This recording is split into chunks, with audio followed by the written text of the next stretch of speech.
Hello दोस्तों, आप सभी का स्वागत है अपने इस चैनल एक्सप्लोरिंग एजुकेशन पर।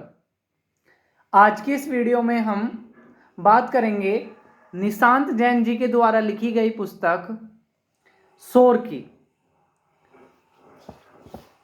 निशांत जैन जी ने इससे पहले दुम छल्ला नाम का एक उपन्यास लिखा है जिसमें इनको बहुत ज़्यादा सफलता मिली है। निशांत जैन जी विचारों के धनी व्यक्ति हैं और अक्सर इनको एकांत पसंद होता है। इस वजह से ये अक्सर एकांत जगह पर और फुर्सत के पल बितानों में विश्वास करते हैं।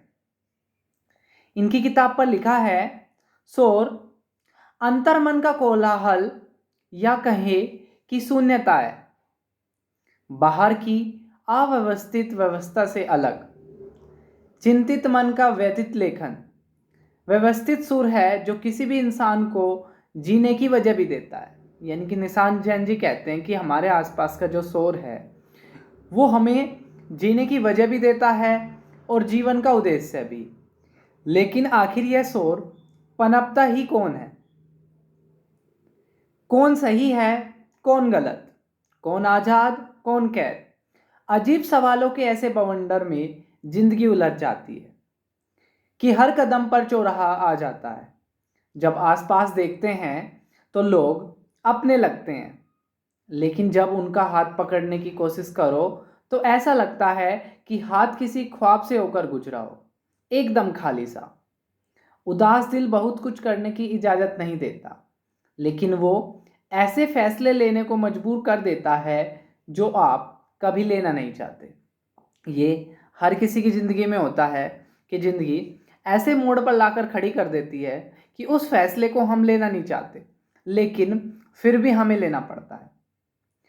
तो यह शोर कहानी कुछ ऐसे ही परिवारों की है जो साथ तो है लेकिन अपने बच्चे को समझने में नाकाम रहे, और कुछ बच्चे अपने माँ बाप की परवरिश पर ही सवाल उठा रहे हैं।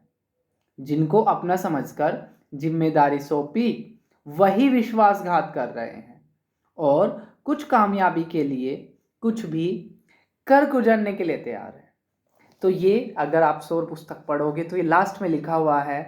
तो इन बातों से ही पता चलता है कि निशांत जैन जी की साहित्य में कितनी पकड़ है। अगर पुस्तक के बारे में बात की जाए तो पुस्तक में एक अमीर परिवार और गरीब परिवारों के बीच के विचारों के अंतर को दिखाया गया है। एक अमीर परिवार के जीवन पद्धति को देखकर एक मध्यम या निम्न परिवार की एक लड़की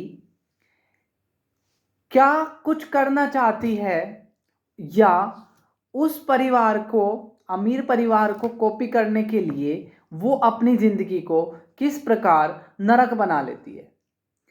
बहुत ही अच्छी पुस्तक है। अगर एक बार आप पढ़ोगे तो आपको बहुत अच्छी लगेगी।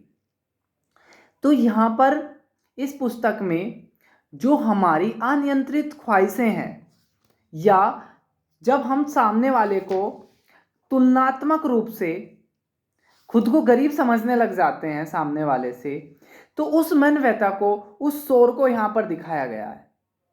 इसके अलावा इस कहानी में एक पहलू ये भी है कि जिस पर हम सबसे ज़्यादा विश्वास करते हैं वो ही सबसे ज़्यादा चोट देता है। ऐसा ही कहानी में भी हुआ है कि एक पिता अपनी बिना माँ की बेटी को बचपन से पालता है, और वो उस सदमे में एक बीमारी का शिकार हो जाती है और वो अकेला रहना चाहती है।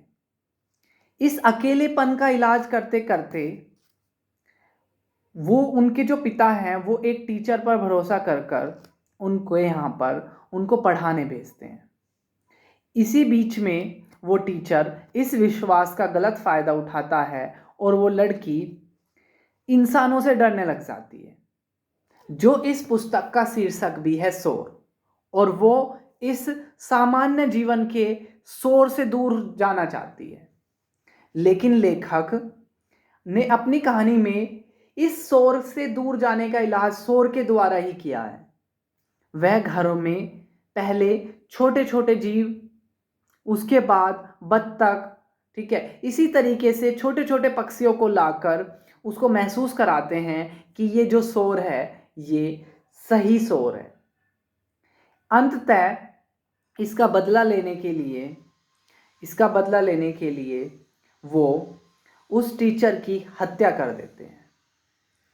और जो दूसरी कहानी का जो दूसरा पहलू था, एक गरीब लड़की जो अमीरों को कॉपी करने के लिए किस हद तक गुजर जाती है, तो उसको भी सजा दी जाती है। और इसका जो अंत हुआ है वो बड़े ही नाटकीय तरीके से हुआ है। तो अगर आप साहित्य प्रेमी हो तो मैं ये पुस्तक आप लोगों के लिए रिकमेंड करता हूँ। आपको ये पुस्तक निराश नहीं करेगी। फिर मिलेंगे एक नई पुस्तक के साथ। तब तक के लिए जय हिंद, जय भारत।